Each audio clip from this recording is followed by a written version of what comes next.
Ya, perfecto. Y por último vemos acá los ganglios linfáticos, ¿ven? Los ganglios linfáticos en la axila, ¿ven? Es muy importante. ¿Por qué se estudia a los ganglios linfáticos de la axila? Miren ustedes acá. Una pregunta de cultura médica, como siempre digo, ¿no? Ustedes van a ser médicos, ¿no?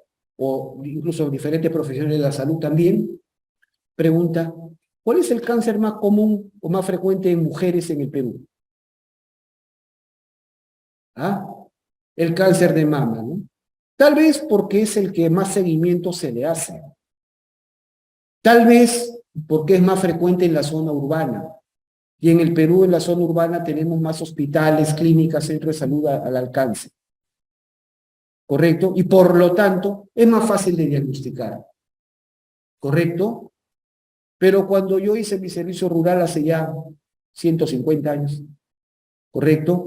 Recuerdo que en el interior del país se ve con bastante prevalencia el cáncer de cuello uterino.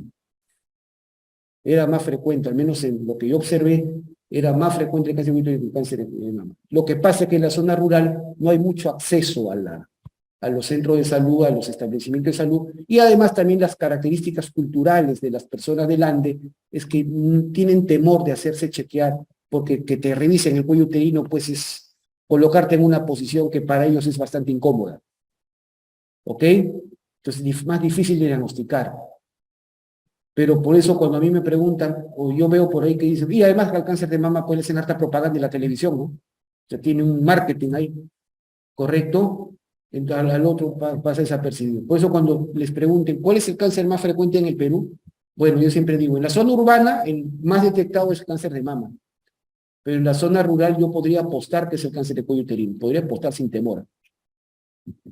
En la zona rural es el cáncer de cuello uterino. Y el cáncer de cuello uterino ya está claramente demostrado que tiene origen infeccioso, infección por un virus, ¿no? ¿Qué virus? Virus del papiloma humano, serotipo 16-18. ¿Correcto? Por eso es que ahora está saliendo ya la vacuna contra el virus del papiloma, pero especialmente en personas, mujeres, que no han tenido contacto sexual, ¿no? Muy bien. Entonces ya saben eso. Y otro concepto fundamental, el cáncer de mama es un cáncer bastante agresivo y que hace metástasis a otros órganos. Metástasis es cuando un cáncer se disemina, ¿no? Las células cogen rutas y se empiezan a diseminar. Pregunta básica de anatomía elemental. ¿Cuál es la ruta o la vía de metástasis más común que usa el cáncer de mama? O sea, ¿por dónde se disemina? ¿Será por vía sanguínea? ¿Será por tejidos adyacentes?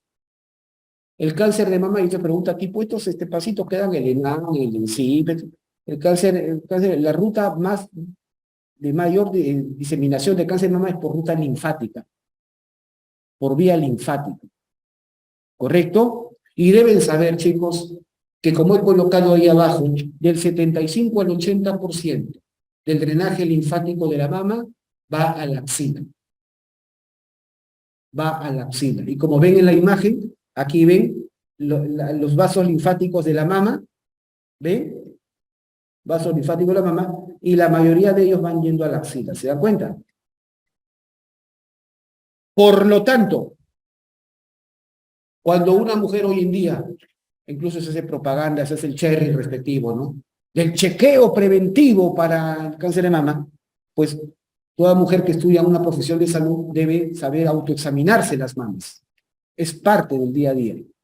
¿Correcto? ¿Se entiende? Chequearse, entonces ya van a aprender más adelante cuando lleven ginecología. En ginecología van a aprender a cómo hacerse el examen, cómo palparse la mama. Y si encuentran por ahí una masa sospechosa, también el examen de mama, el autoexamen, la autoexaminación de mama no solamente debe quedar en la mama, sino también deben palparse axilas. ¿Me dejo entender? ¿En busca de qué? De ganglios. Si ustedes se palpan en este momento las axilas, jamás van a encontrar un ganglio. Los ganglios no son palpables. Los ganglios no son palpables. Normalmente. Pero cuando ustedes palpan un ganglio, se palpan como un nodulito, una bolita ahí, entonces ahí prendan las alarmas. ¿Correcto? Bien. Generalmente cuando es cáncer no duelen y son duros, pétreos. ¿ya? Y es por eso que las pacientes se confían. No duele, entonces la van haciendo larga, la van haciendo larga. ¿Me dejo entender?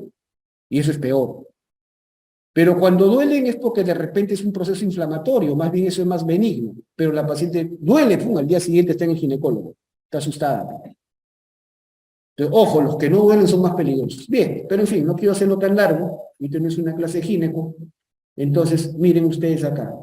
En la axila nosotros vamos a tener 5 grupos de ganglios, ahí como lo he colocado, son 5 grupos ganglionares. Vamos a tener un grupo anterior, que es el grupo pectoral, ¿correcto? Un grupo posterior al fondo, que es el grupo subescapular, un grupo lateral o humeral, un grupo central o intermedio, y un grupo superior o subclavicular, o apical también se llama, apical o subclavicular, porque está debajo de la clavícula. ¿Me dejo entender? Esos son los 5 grupos ganglionares: anterior, posterior, lateral, ¿correcto? Central o intermedio, ¿no? Y superior o subclavicular o apical también le decimos. ¿Ya? ¿Se entiende? Ya, chicos, eso es lo fundamental. Perfecto. Bien, terminamos con región axilar y pasamos atrás a la región escapular. La región escapular, ¿se acuerdan? La tercera región del hombro, está cubierta por 2 músculos. ¿Ven ustedes qué músculo es este? ¿Qué músculo? El que forma el contorno, el borde lateral acá del cuello. ¿Ah? El trapecio. Ese es el famoso trapecio, ¿verdad? Y este de acá, que va para abajo, que ya lo hemos visto, el deltoides. Nótese que estos músculos se están insertando, ¿dónde? En la espina de la escápula, ¿verdad? El trapecio se inserta en el labio superior o borde superior de la espina de la escápula, y el deltoides en el labio inferior, borde inferior. ¿Quedó claro? Facilito. Entonces nunca te olvides, la espina de la escápula, labio superior, trapecio, labio inferior, deltoides, eso lo sabes desde el colegio. ¿Correcto? Muy bien. ¿Ya? ¿Quién levanta los hombros? El trapecio, pues la función principal del trapecio es levanta hombros. ¿Me dejo entender? Por eso en el gym, cuando ustedes quieren sacar trapecio, están ahí. ¿Correcto? Levantando hombros. Eleva y extiende el cuello también. En cambio, el deltoide más bien hace reducción de brazos. Muy bien, ¿se entiende? Bien. Una vez que uno quita, vamos a retirar al trapecio, lo vamos a sacar, vamos a desinsertarlo, igual al deltoide, lo vamos a desinsertar. Una vez que los desinsertamos, mira, ve, queda así. Chao trapecio, chao deltoides. Y vamos a descubrir una serie de músculos. Por ejemplo, cuando uno saca el trapecio, encuentra acá, en primer lugar, hay unos músculos que están insertados en el borde medial de la escápula, ¿ven? ¿Se acuerdan? ¿Qué músculo será este? Este es el elevador de la escápula. Elevador de la escápula. Clásicamente llamado angular del omóplato. Angular del omóplato. Este de acá es el romboides menor y este es el romboides mayor. ¿Correcto? Voy a poner acá. Romboides menor, romboides mayor. Están insertados, como ven ustedes ahí, en el borde medial de la escápula. ¿Ven? Y como dije en la clase pasada, estos músculos están inervados ¿por qué nervio? El nervio escapular dorsal o dorsal de la escápula, que lo vimos en el plexo braquial, que nace directamente de la raíz C5. Ahí lo pueden ver, ahí está en mis diapositivas anteriores. El nervio dorsal de la escápula, que nace de la raíz C5 directamente. Ese nervio inerva a estos 3 músculos, a estos 3, al elevador de la escápula y a los 2 romboides. Lo dije en clase. ¿Estamos de acuerdo? Bien. Luego vemos un músculo que está acá, por encima, en la fosa supraespinosa. ¿Cómo se llamará entonces? Supraespinoso. Y este que está debajo en la fosa infraespinosa, infraespinoso. Nada más. ¿Se dan cuenta o no? Recontra fácil. Luego aparecen acá estos dos hermanitos. Este es el infraespinoso, ya. Estos dos hermanitos de acá, ¿cuáles son? Los redondos. Este es el redondo menor y este es el redondo mayor. Los redonditos. Ahí los ven. ¿Ven? Entonces, cuando quitamos al trapecio, descubrimos a estos que están acá.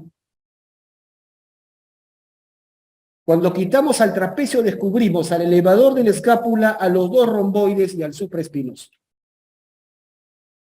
¿Ya? Y cuando quitamos al deltoides, descubrimos al infraespinoso y a los redonditos, a los dos redondos. ¿Está claro? Sumamente fácil. Ya te conté que el elevador de la escápula y los dos romboides están inervados por el nervio dorsal de la escápula, nacido directamente de la raíz C5 del plexo braquial. El supraespinoso y el infraespinoso están inervados por el nervio supraescapular. Nervio supraescapular. Igual, si ves ahí en las Sagradas Escrituras, o sea, en mi separato, del plexo braquial, vas a ver que nace del tronco superior del plexo braquial. Nace del tronco superior, el nervio supraescapular nace del tronco superior del plexo braquial. Ese inerva al supraespinoso e infraespinoso. ¿Quedó claro? El redondo menor, ¿quién lo inerva? El redondo menor está inervado por el mismo nervio que inerva el deltoides. ¿Cuál era? Axilar o circunflejo. Axilar o circunflejo. Perfecto. Mientras que el redondo mayor, ahí está. Ya, si me dicen, está tirando. ¿Ya? ¿Quién inerva el redondo mayor? Que Mercurio está dominando ya. El redondo mayor está inervado por el nervio subescapular inferior. Subescapular inferior, que lo vimos, les dije en la clase pasada, son tres subescapulares, superior, medio, inferior. El inferior inerva la porción inferior del subescapular y el redondo mayor. ¿Ya? Perfecto. Ya sabes entonces qué músculos hay acá y cómo están inervados. ¿Correcto? No le escucho.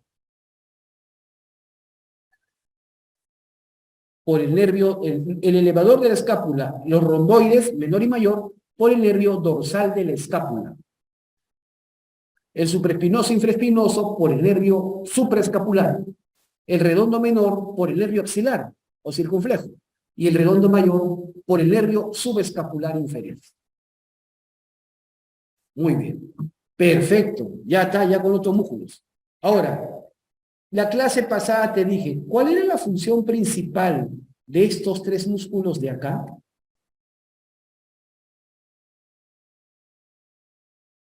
Estos tres, el supraespinoso, el infraespinoso y el redondo menor, primero, ¿en qué parte del húmero se insertan? Se insertaban en el troquíter, ¿se acuerdan? En la tuberosidad mayor. Estos tres van al troquíter, a la tuberosidad mayor, y su función principal es que son rotadores externos, rotadores laterales del hombro. ¿Me dejo entender? Rotadores externos o laterales del hombro. Forman parte de la familia de el manguito de los rotadores. Y ahí abajo escrito, el famoso manguito de los rotadores, que está formado por estos tres músculos, más uno más que está por delante, que es el subescapular. Que más bien, el subescapular se inserta en el troquín, o sea, en la tuberosidad menor, y es rotador interno, rotador medial. ¿Correcto? ¿Se entendió, chicos? Perfecto. Entonces ya saben cómo está formado. Ah, ya. Si vemos aquí, ven, aquí se ha retirado, este es el supraespinoso, aquí está el infraespinoso, acá está el redondo menor, acá está el redondo mayor. Esta es la cara posterior del brazo, ¿verdad? Este es el deltoides, que está cortadito. Y esta es la cara posterior del brazo. ¿Cómo se llama el músculo que está en la cara posterior del brazo? Tríceps. Tríceps. ¿Correcto? Si se llama tríceps, ¿cuántas porciones tiene? 3.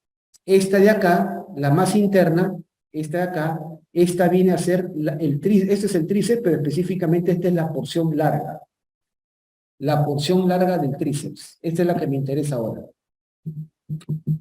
porción larga del tríceps. Muy bien. Vamos a hacer un poco de topografía, anatomía topográfica, como hablan los franceses, ¿no? Anatomía, es decir, vamos a formar una serie de regiones geométricas, ¿correcto? En primer lugar, miren acá, aquí se forma el redondo menor por arriba, el redondo mayor por abajo, y el cuello quirúrgico del húmero van a formar una zona con forma de un triángulo, ¿ven? Con forma de un triángulo. El redondo menor por arriba, el redondo mayor por abajo, vamos a ver, y el cuello quirúrgico del húmero por fuera, vean un triangulito. ¿Cómo se llama este triangulito? El triángulo de los redondos. Triángulo de los redondos. O también conocido, también llamado el triángulo, mírame, homohumeral. Acá lo pongo. Homohumeral. Homo sin H, porque viene el homóplato. El triángulo homohumeral. Ese es el triángulo de los redondos. De los redondos. ¿Correcto? Porque está entre el homóplato y el húmero. Homohumeral. ¿Ya? Más lo conocen por estos lados como triángulos redondos. ¿Ya? Sus límites, arriba, redondo menor, abajo, redondo mayor, y por fuera, ¿cómo se llama? Cuello quirúrgico del húmero. ¿Se entendió? Muy bien.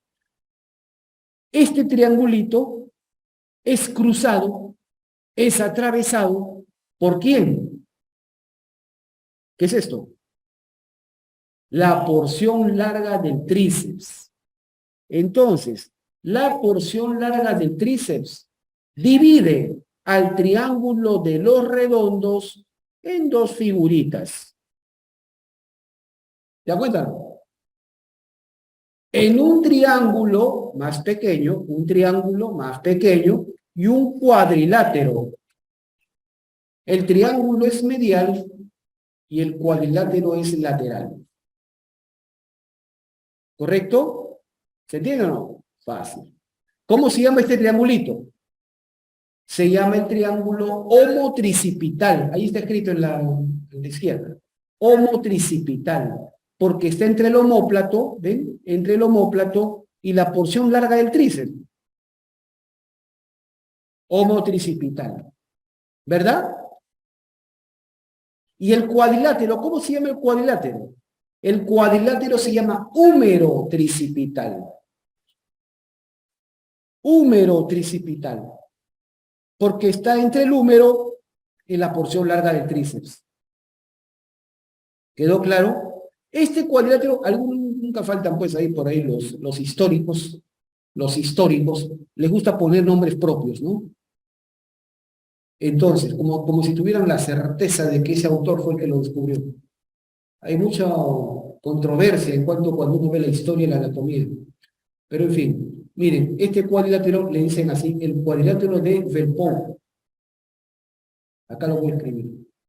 Cuadrilátero de Velpeau. Este cuadrilátero, el cuadrilátero húmero precipital, a muchos que les gustan los nombres propios, le dicen así, el cuadrilátero de Velpeau. ¿Ya? Ese es el cuadrilátero húmero precipital. Pero según la terminología anatómica internacional y las sugerencias de nomenclatura anatómica, se sugiere evitar epónimos. ¿Ok? Ahí están los acuerdos claramente establecidos. Muy bien. Entonces, perfecto. ¿Quedó claro? Han visto el triángulo homotricipital y el cuadrilátero. Por lo tanto, tú podrías decir tranquilamente que el triángulo homotricipital más cuadrilátero húmero tricipital igual. Muy bien. Igual triángulo de los redondos, o también que yo le digo homohumeral. OH, por si acaso, no es alcohol. Es homohumeral. ¿Estamos de acuerdo? ¿Me han entendido o no? Perfecto. Es como que hablan ¿se acuerdan de geometría? El triángulo homotricipital está inscrito dentro del triángulo de los redondos. ¿Verdad? Perfecto. Ya saben eso. Sin embargo, miren, ahí no queda la historia. Ahí no queda la historia. La porción larga del tríceps está aquí más abajo también, ¿sí o no? La porción larga del tríceps va a formar, junto con la diáfisis del húmero, voy a prolongar acá. Me acuerdo mucho en mi clase de geometría hace ya 150 años. Yo estudiaba con Euclides, con Pitágoras, con esa gente. Entonces, con Tales de Mileto, no, me encantaba la geometría. A mí me encantan las matemáticas, ¿eh? Y la química, no sé qué hago enseñar la anatomía. Pero miren, prolongo, como prolongamos, geometría, puras prolongaciones. Prolongo hacia abajo esto viene a ser la diáfisis del húmero, ¿verdad? Lo prolongo hacia abajo y formo acá, mírame, otro triángulo. ¿Te das cuenta o no? ¿Te das cuenta o no? Formo otro triángulo. Pero este triángulo ya está fuera del triángulo de los redondos. Ya está fuera. No es parte del triángulo redondo, ¿sí o no? Ya, muy bien. Este triangulito que está aquí afuera se llama igual que el cuadrilátero. Se llama igual. Se llama triángulo húmero-tricipital. Este de acá, este era el cuadrilátero húmero-tricipital, ¿te acuerdas? Y este de abajo es el triángulo húmero-tricipital. Se llama igual, pero uno es cuadrilátero y el otro es triángulo, pues. Esa es la diferencia. ¿Estamos de acuerdo? Se llaman iguales. Y tal vez para hacer las diferencias es que ponen los epónimos, ¿no? ¿Qué epónimo tiene el cuadrilátero húmero-tricipital? Cuadrilátero de Velpeau. Epónimo es el nombre del autor que lo escribió, o que creen que lo escribió. ¿Estamos de acuerdo? ¿Se entiende? Velpeau. Ese es el cuadrilátero. Y este triángulo húmero-tricipital dicen que fue descrito por un famoso anatomista nacido en España, pero que ejerció la medicina en Argentina, en Buenos Aires, en la UBA, la Universidad de Buenos Aires, allá por 1960, el famoso doctor Avelino Gutiérrez, profesor de la Universidad de la UBA de Buenos Aires. Se le conoce como un anatomista argentino, pero él es de origen español. ¿Correcto? Pues, cuando hablen de epónimos, por lo menos tienen que saber quién fue la persona. Se le conoce como triángulo de Avelino Gutiérrez. Triángulo de Avelino Gutiérrez. Ese es el triángulo húmero-tricipital. Pero el triángulo de Avelino Gutiérrez o triángulo húmero-tricipital está fuera del triángulo de los redondos. ¿Quedó claro? Entonces, con esos esquemitas que hemos visto, con esos garabatos que he hecho, ustedes pueden determinar claramente los límites de cada una de estas regiones. Por ejemplo, ¿cuáles son los límites? Te preguntan. ¿Cuáles son los límites del triángulo húmero-tricipital? Perdón, triángulo homotricipital, este de acá. ¿Cuáles son los límites del triángulo homotricipital? O sea, este de acá. Entonces tú dices, límite superior, arriba el redondo menor, abajo el redondo mayor, y por fuera, lateral, la porción larga del tríceps. ¿Quedó claro o no? Entonces, límite superior, redondo menor, límite inferior, redondo mayor, lateralmente, porción larga del tríceps. Esos son los límites del triángulo homotricipital. ¿Quedó claro? ¿Sí? Tríceps, porción larga del tríceps. El bíceps está adelante, eso no tiene que ver acá. Muy bien. Luego tenemos nosotros, ¿cuáles son los límites del cuadrilátero húmero-tricipital? Ah, ya, si es cuadrilátero deben ser cuatro, pues. Deben ser cuatro límites. Arriba, redondo menor. Abajo, redondo mayor.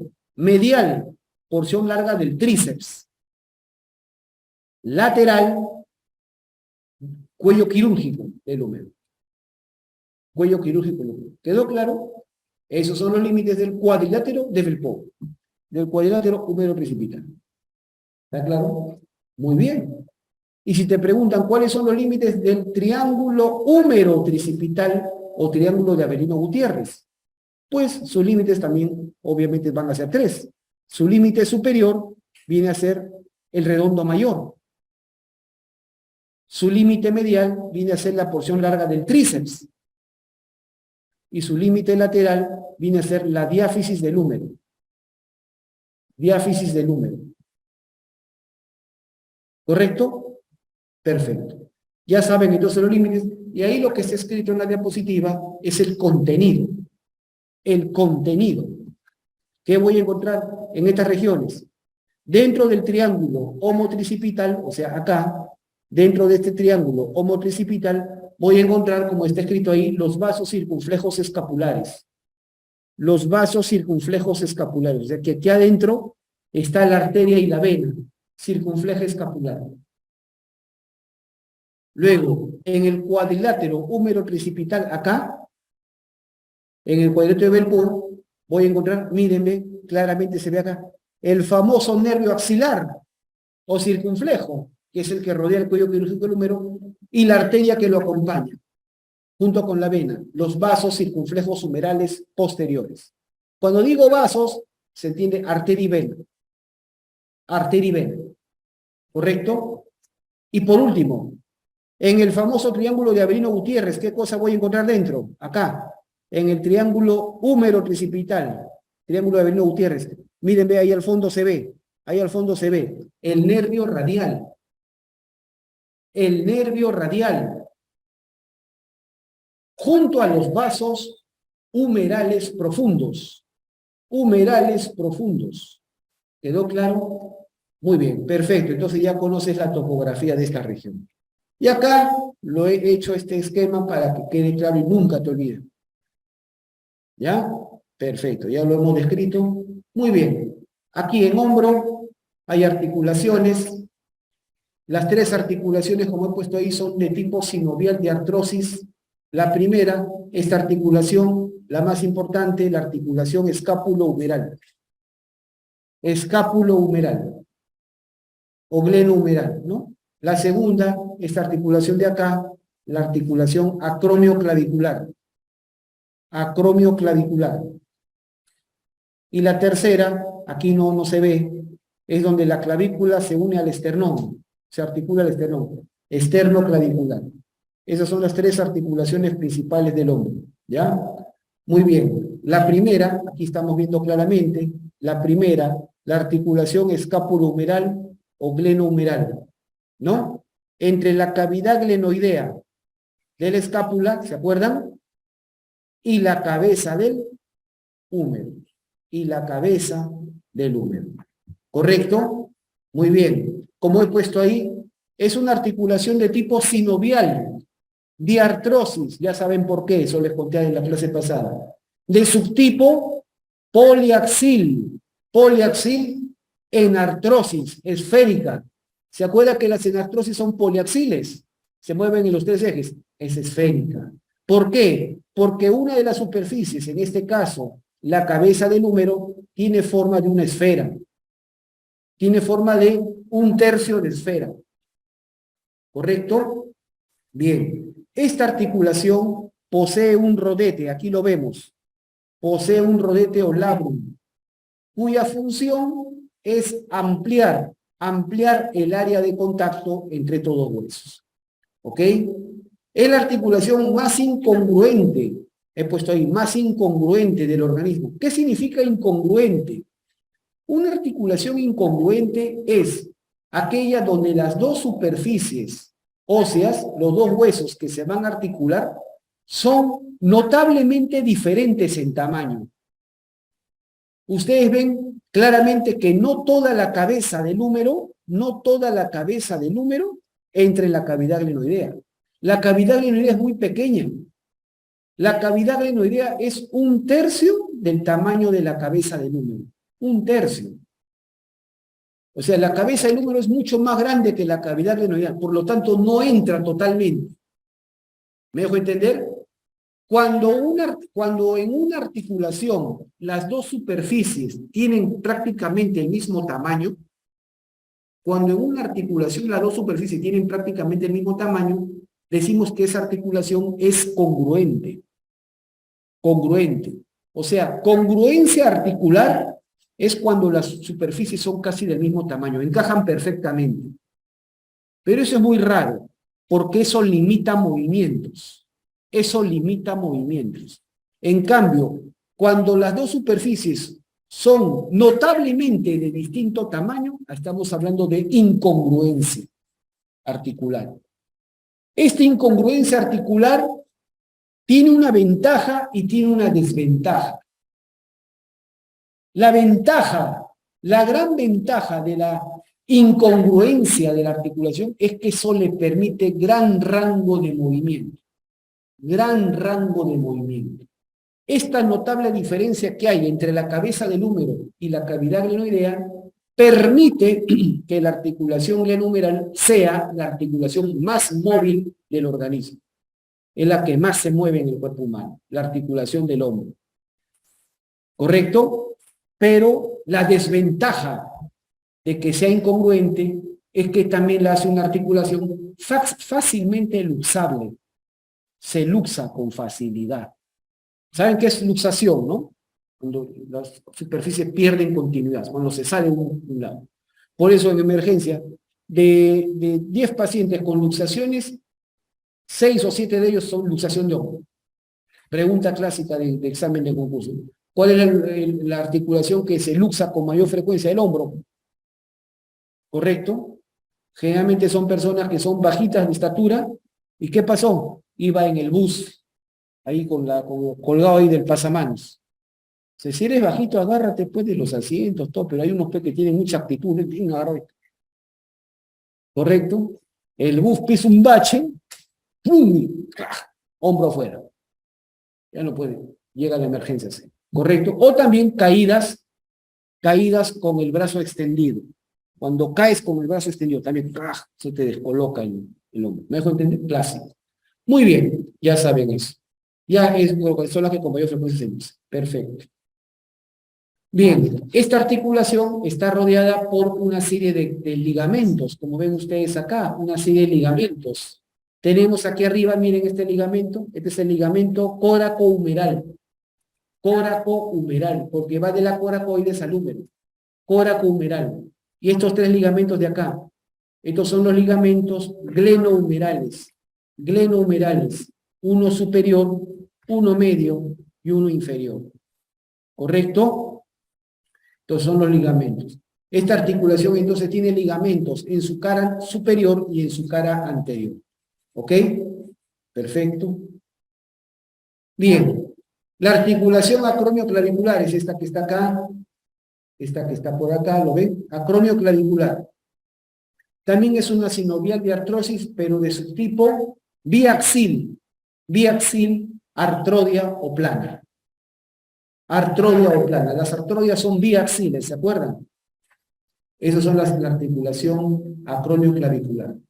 Y la tercera, esta de acá, la articulación esternoclavicular, entre la clavícula y el manubrio esternal.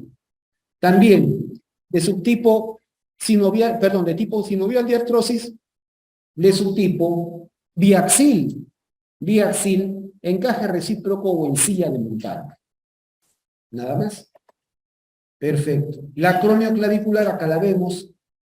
La acromioclavicular también tiene sus ligamentos. Los ligamentos acromioclaviculares. Acá están. Ligamentos acromioclaviculares que están fijando esta articulación, pero también aquí aparecen 2 ligamentos más que ayudan a fijar esta articulación. Estos son los ligamentos coracoclaviculares. Coracoclaviculares. Que son 2. El anterolateral, este anterolateral, se llama el ligamento trapezoide. Trapezoide. Y el posteromedial, este se llama el ligamento conoide. Conoide. El trapezoide y el conoide son los 2 hermanitos coracoclaviculares. ¿Por qué se llaman así? Pues va del coracoides a la clavícula. ¿Quedó claro? Simple.